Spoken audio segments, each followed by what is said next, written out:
Hello guys, आप सभी का रेस एकेडमी अयोध्या चैनल में स्वागत है। हम यूपी पेट स्पेशल की क्लास रेस एकेडमी चैनल द्वारा शुरू किया गया है, जो टारगेट 20 दिन का रखा गया है मात्र। और हम आपको पढ़ाते हैं भूगोल के उन टॉपिक को हमारे द्वारा पढ़ाया जाएगा जो आपको 5 नंबर मिलेगा, जिससे उन टॉपिक के बारे में आपसे चर्चा करेंगे। और हम आपको पढ़ा रहे हैं, पहला टॉपिक है भारत का अपवाह तंत्र। उस अपवाह तंत्र के बारे में हमने सिंधु रिवर्स के बारे में पढ़ लिया था, इसके बाद गंगा रिवर्स के बारे में भी पढ़ लिया। आज हम पढ़ेंगे ब्रह्मपुत्र नदी अपवाह तंत्र। गंगा और सिंधु के बारे में पढ़ने के बाद हम तीसरी नदी के बारे में पढ़ेंगे, जिसे बोलते हैं ब्रह्मपुत्र अपवाह तंत्र। और ब्रह्मपुत्र अपवाह तंत्र को पढ़ने से पहले मैं आपको कहना चाहता हूं, मैं अपेक्षा करता हूं आप लोग अच्छे होंगे, स्वस्थ होंगे, मस्त होंगे और पढ़ाई कर रहे होंगे। जबरदस्त तरीके से हौसला बांध लीजिए, मुट्ठी बांध लीजिए कि अब की बार पेट में एक अच्छा स्कोर करना है, एक अच्छा स्कोर करना है। मैं कहना चाहूंगा, तेरे गिरने से तेरी हार नहीं, तेरे गिरने से तेरी हार नहीं, तू आदमी है अवतार नहीं। गिर उठ चल दौड़ फिर, गिर उठ चल दौड़ फिर, भाग क्योंकि जीत संक्षिप्त है, इसका कोई सार नहीं। इसी के साथ मैं आपको स्टार्ट कर रहा हूं। ब्रह्मपुत्र नदी अपवाह तंत्र के बारे में चर्चा करने चल रहे हैं। आइए देखते हैं ब्रह्मपुत्र नदी का उद्गम कहां से होता है और किन किन क्षेत्रों से होता है। ब्रह्मपुत्र नदी को कितने नामों से जाना जाता है, इन सभी की चर्चाएं आज हम करने वाले हैं बेहतरीन रूप से। तो आइए स्टार्ट करते हैं बिना देरी से। ये नेपाल है, भारत का मैप है, नेपाल है, नेपाल के ऊपर तिब्बत है और तिब्बत के ऊपर चीन है। आप देख रहे हैं नेपाल भारत की गोद में पड़ा है, खेल रहा है, जैसे खिलौने की तरह खेल रहा है, गोद में बैठा है नन्हा मुन्ना बच्चे की तरह। मैं आपसे बात करूं, इसके ऊपर चीन है, उसके ऊपर चीन है और चीन के नीचे तिब्बत है। और इसी तिब्बत में एक झील है जिसकी नाम है मानसरोवर झील। जिसका क्या नाम है? मानसरोवर झील, मानसरोवर झील। इसी मानसरोवर झील से एक नदी का उद्गम होता है जिसका नाम है ब्रह्मपुत्र। देखिएगा, ये ब्रह्मपुत्र नदी यहाँ से निकलती है और तिब्बत के रास्ते चीन से होते हुए ये यहाँ पे नामचा बरवा पर्वत है, नामचा बरवा को काटते हुए अर्धचंद्र में जैसे आकार का मोड़ लेते हुए, तीखा मोड़ बनाते हुए अरुणाचल प्रदेश असम के रास्ते ये नदी होते हुए अपने जल को बांग्लादेश के रास्ते ले आती है और बंगाल की खाड़ी में गिरा देती है। बंगाल की खाड़ी में क्या करती है? अपने जल को गिरा देती है। लेकिन इस ब्रह्मपुत्र नदी को हम अलग अलग स्थानों पे, अलग अलग स्टेटों में, अलग अलग देशों में अलग अलग नाम से पुकारते हैं। आइए देखिए ब्रह्मपुत्र को ब्रह्मपुत्र कहाँ कहा गया और ब्रह्मपुत्र के पहले किस नदी के नाम से जानी जाती थी। जब ये नदी निकलती है तिब्बत से, तो इसे तिब्बत में इसे सांगपो नदी कहते हैं। कौन सी नदी है? सांगपो नदी। और यही नदी जब आगे की तरफ चीन में बहती है और इसे चीन के लोग इसे यारलू जंगबू कहते हैं। क्या कहते हैं? यारलू। कौन लू? यारलू जंगबू, यारलू जंगबू कहते हैं। इस नदी का जो उद्गम हो रहा है तिब्बत के मानसरोवर से हो रहा है। अगर ग्लेशियर पूछता तो आप बोल दीजिएगा चेमायुंगडुंग ग्लेशियर। कौन सा? चेमायुंगडुंग ग्लेशियर। अजीब नाम है, चाइना वाला का नाम ही अजीब होता है, खचरा कहीं का, बहुत दुष्ट होता है, छोटा छोटा होता है, मतलब बच्चा की तरह एकदम होता है, छोटा छोटा। चाइना वाला छोटा छोटा।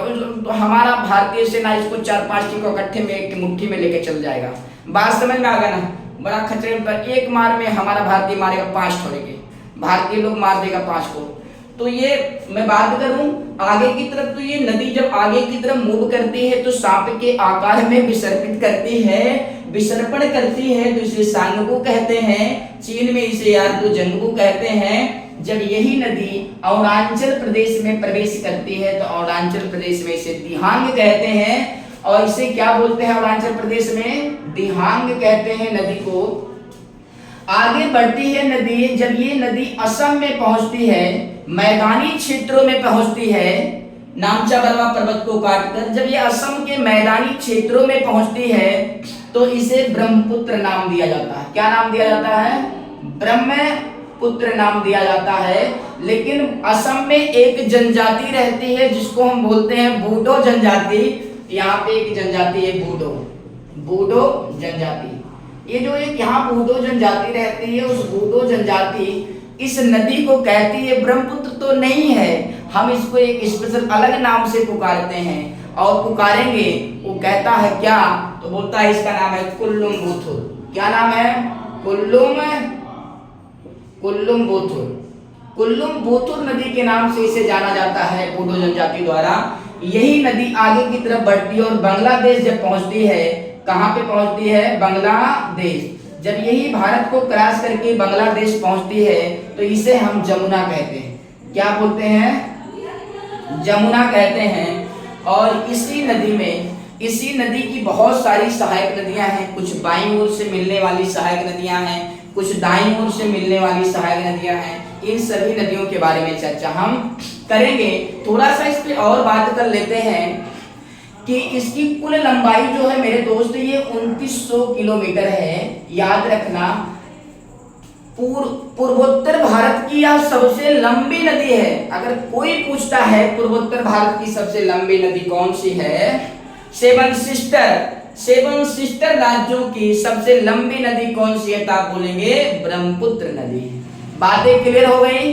ये सबसे चौड़ी नदी है, भारत में सबसे चौड़ी नदी है, क्योंकि ये जब असम क्षेत्र में प्रवेश करती है तो उसका चौड़ान काफी हो जाता है, काफी चौड़ी हो जाती है। कहने का मतलब जब ऊंचाई से निकलती है तो बड़ा तेज वेग होता है और वेग अधिक होने के कारण इसके जल असम में चारों तरफ फैल जाते हैं। और जब ये नदी ऊपर से आती है बड़ी वेग से तो अपने साथ अवसाद लेके आती है। आप जानते हो क्या लेके आती है?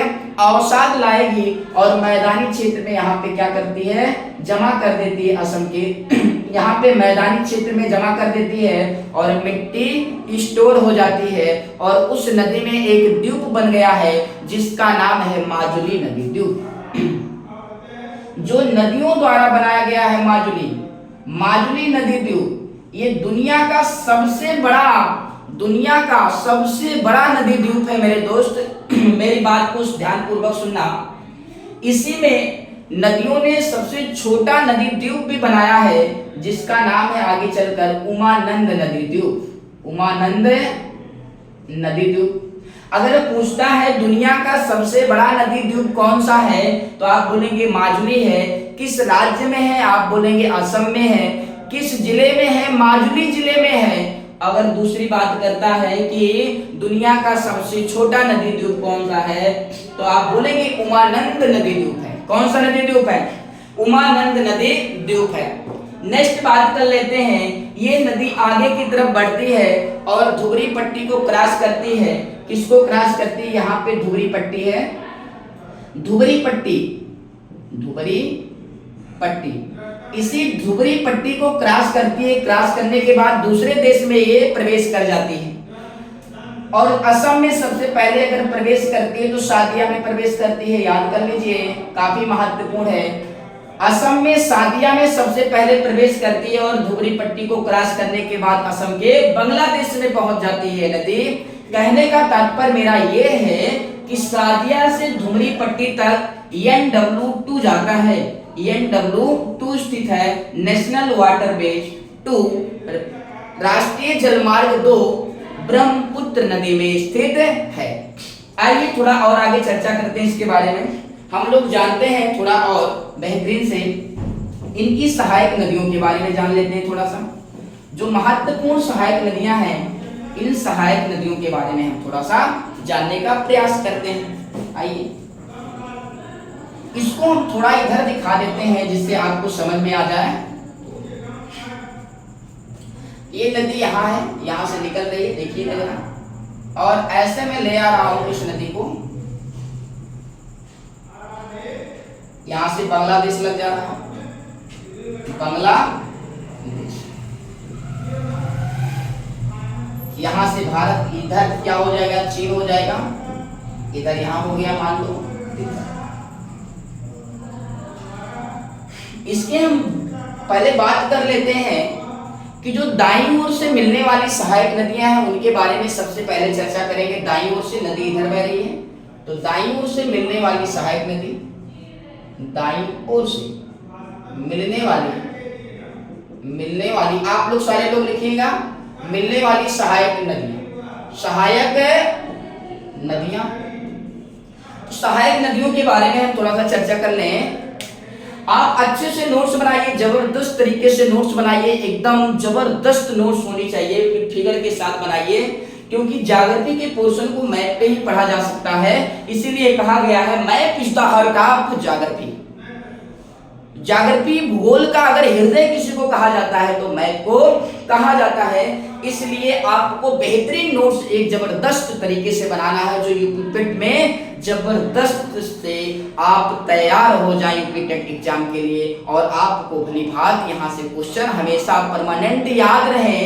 कुछ काम करो ऐसा कि पहचान बन जाए, कुछ काम करो ऐसा कि पहचान बन जाए, चलो ऐसा कि निशान बन जाए, जिंदगी तो हर कोई काट लेता है मेरे दोस्त, जियो ऐसा कि मिसाल बन जाए, जियो ऐसा कि मिसाल बन जाए। तो आइए स्टार्ट करते हैं दाईं ओर से मिलने वाली सहायक नदियों के बारे में। तो यहाँ से एक सहायक नदी आके इससे मिलती है, मेरी बात को सुनना, ये जो आके मिलती है इसका नाम है सुबनश्री, सुबनश्री नदी पहली नदी है जो तिब्बत से निकलती है। कहां से निकलती है? तिब्बत से निकलती है। दूसरी इसकी जो बाईं और दाईं ओर से मिलने वाली सहायक नदी है उसका नाम है कमेंग। कौन सी नदी है? कमेंग। ये अरुणाचल प्रदेश के तवांग से ही निकलती है। कहां से? तवांग निकलती है, और इसी के क्षेत्र में, कमेंग के क्षेत्र में ही काजीरंगा नेशनल पार्क है असम में। याद रखना मेरी बात है, Kaziranga national park. Kaziranga national park है। आप बताइए काजीरंगा नेशनल पार्क किस चीज के लिए मशहूर है, किस चीज के लिए जाना जाता है? एक सिंह गाय के लिए मशहूर है। नेक्स्ट थोड़ा सा आगे मैं बात कर लूं, इसके बाद एक है, एक नदी और है जो निकलती है, जिसका नाम है, क्या नाम है?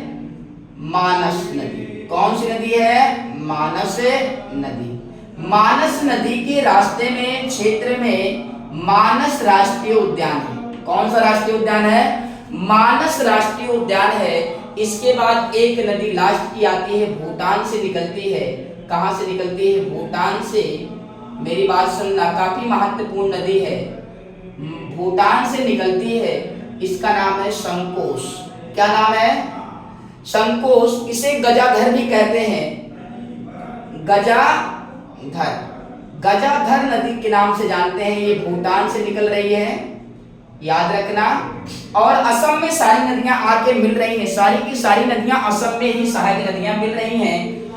एक नदी इसकी सबसे पश्चिमी, दाईं ओर से मिलने वाली सबसे पश्चिमी नदी की मैं बात कर लूं तो उस नदी का नाम है तीस्ता नदी। कौन सी नदी है?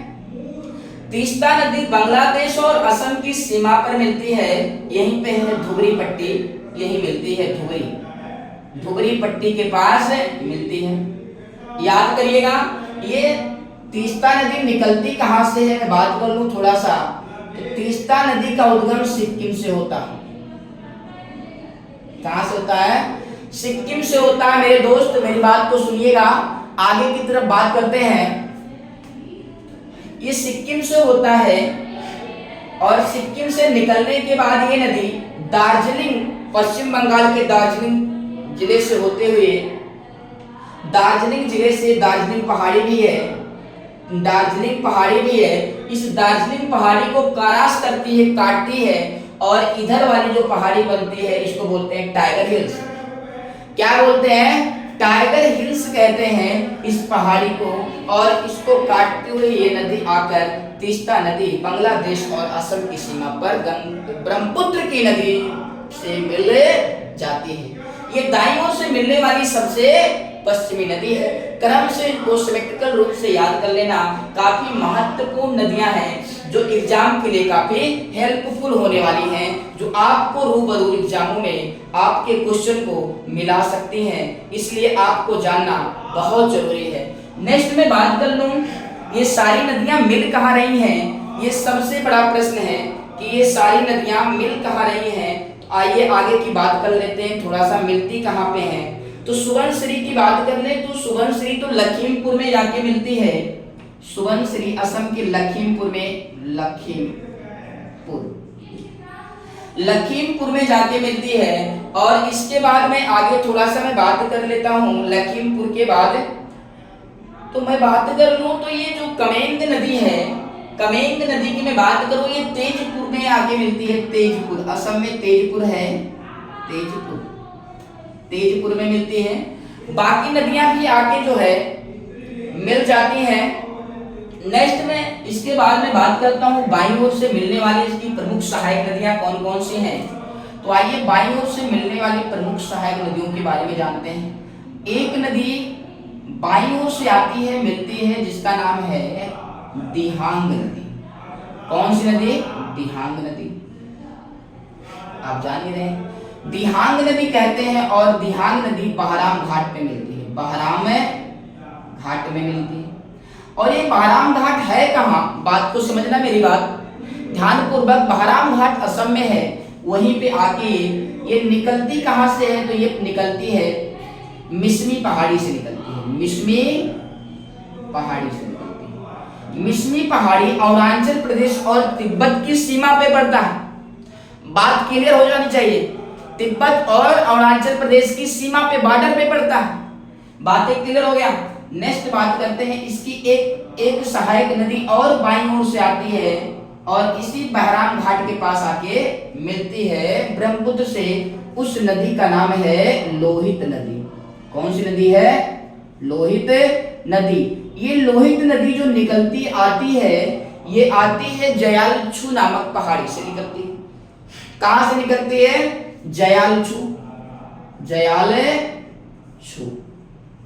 जयालछू पहाड़ी से निकलती है और ये तिब्बत में है। बात याद रखना, वहीं से निकलती है और ये बहराम घाट में असम में आके मिल जाती है। लोहित नदी का पानी इतना विनाशकारी है, लहरें इतना विनाशकारी हैं लहरें, कि विनाशकारी लहरों की वजह से और इसकी मिट्टी लाल होने की वजह से इसे खूनी नदी के नाम से भी जानते हैं। क्यों? क्योंकि ये खूनी नदी इसलिए कहते हैं, इसकी लहरें बड़ी विनाशकारी हैं और जिस मृदा के पास ऊपर से बहती है उसकी मिट्टी लाल है, इसीलिए इस नदी को खूनी नदी कहते हैं। काफी महत्वपूर्ण है खूनी नदी। IMP लगा लीजिएगा, very very most important. Next बात कर लेते हैं हम लोग, इसी नदी पर असम में ही इसी नदी पर ढोला सादिया बांध बनाया गया है, पुल है ढोला सादिया पुल बनाया गया है।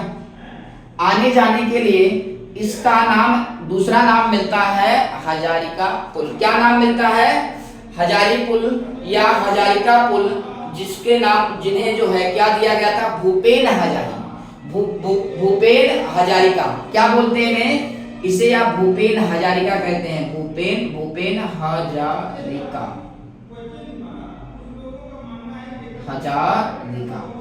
भूपेन हजारिका पुल के नाम से जानते हैं। इन्हें हाल ही में रत्न से सम्मानित किया गया था।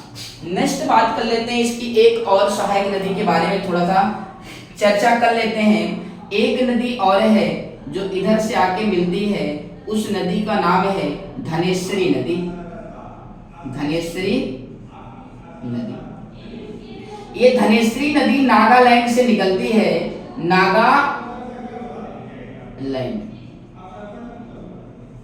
नागालैंड से निकलती है, काफी महत्वपूर्ण नदी है। नेक्स्ट नदी की बात कर लेते हैं। एक नदी और है जो काफी महत्वपूर्ण है मेरे दोस्त, बात को समझना, ये बांग्लादेश की तरफ आगे मिल रही है। एक नदी और है जो मणिपुर से निकलती है। कहां से निकलती है? मणिपुर, दिख रहा है मणिपुर। और ये मणिपुर से निकलकर ये असम में प्रवेश करती है और कैंची मोड़ का प्रयोग बनाते हुए, कैंची जैसा मोड़ बनाते हुए ये नदी आगे की तरफ आती है और बांग्लादेश में भैरव बाजार नामक स्थान पर, भैरव बाजार, बांग्लादेश में भैरव बाजार, कौन? भैरव बाजार, इस नदी का क्या नाम है? भैरव बाजार नामक स्थान पे आके मिल जाती है, निकलती है मणिपुर से। इस नदी का नाम है बराक नदी। बराक नदी मणिपुर से निकलकर कैंची मोड़ बनाते हुए असम और मेघालय के रास्ते जब ये असम में पहुंचती है, जब ये असम में पहुंचती है और इसके बाद बांग्लादेश में पहुंचती है, जिसे बोलते हैं मेघना। क्या बोलते हैं? मेघना नदी। क्या बोलते? मेघना नदी बोलते हैं। यही मेघना बांग्लादेश में आके भैरव बाजार नामक स्थान पर क्या होती है? मिल जाती है। ये तो बातें आपको समझ में आ गई होंगी। मिलने के बाद जो एक धारा बन रही है, ये मेरे दोस्त है, इसी को बोलते हैं मेघना नदी। क्या बोलते हैं?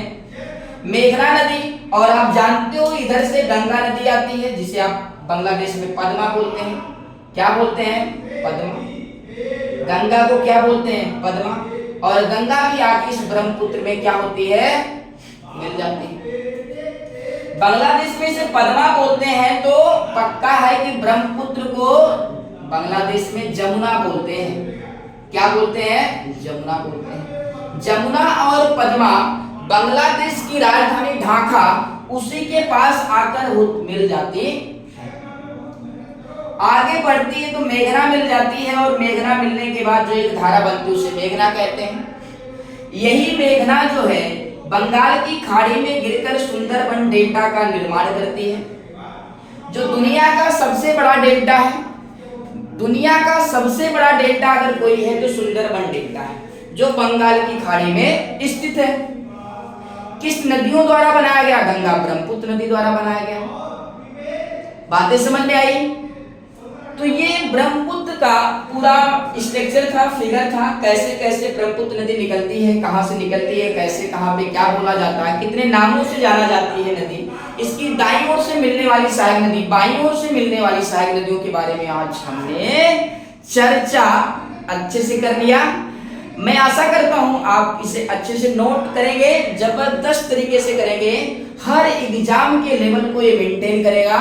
तो आज के लिए सभी को थैंक यू दोस्त, thanks a lot, have a nice day. इस सृष्टि की संपूर्ण खुशियां आपको और आपके परिवार को मिले। Thank you.